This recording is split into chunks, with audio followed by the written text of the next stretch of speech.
I promise you, you cannot make this up. 22-year-old Kyle Quinn was called a dangerous thug.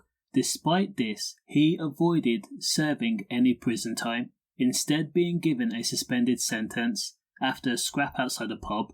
Now this was no ordinary scrap, it wasn't fair. However, because Kyle was equipped with a blade and he used it on his victim, jabbing at the victim in the head twice and then once in the back.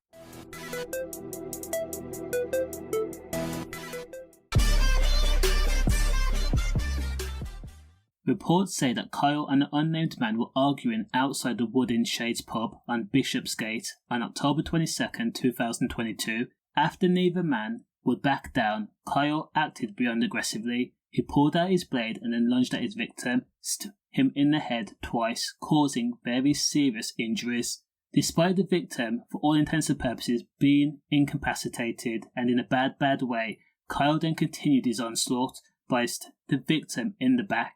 Now thankfully the victim was wearing a coat, so the wound to the back was not very deep. Now police says it was a sheer miracle that the victim didn't die that night.